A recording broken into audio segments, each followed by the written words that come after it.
May mga senior o mga 60, 60, 65, kaya-kaya ba nila? Bakit hindi natin bigyan ng chance? Para naman kahit paano, humaba-haba pa ang buhay. Kasi pag sa bahay lang, wala talaga, manghihina at manghihina. Iba yung katawan mo moving, pati utak umaandar. Nagpapansyon ang utak ng matatanda. Bigyan ng chance ang mga senior citizen.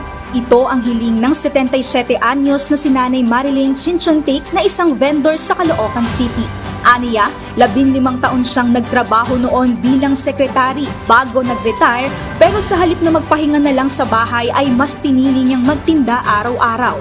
Kung mabibigyan umano siya ng pagkakataong muling magtrabaho sa isang kumpanya, tatanggapin niya ito dahil alam niyang mayroon pa siyang ibubuga.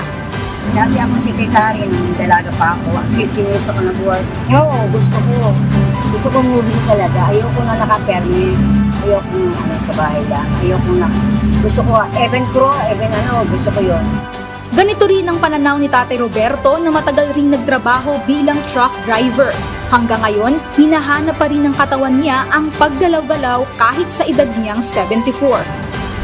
Okay lang. Sa akin, gusto mo may trabaho. Ang ito, nainitan ako, pawisan. At least yung katawan natin may exercise. Yeah?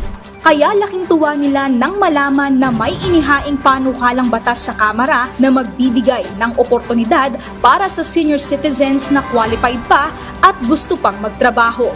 Sa ilalim ng House Bill 10985, magkakaroon ng programa ang pamahalaan na magbibigay ng oportunidad sa mga senior citizen na magtrabaho sa government offices at private sector.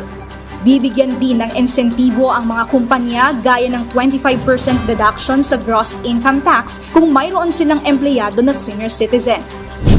Sa ilalim ng panukala, mandato ng Labor Department at TESDA ang pagsasagawa ng mga training programs. Pasado na ito sa third and final reading, pero bago maging ganap na batas ay kailangan munang may bersyon nito sa Senado o i-adapt ito sa mataas na kapulungan ng Kongreso. Aaprubahan din ito sa Bicameral Conference Committee at saka pipirmahan ng Pangulo.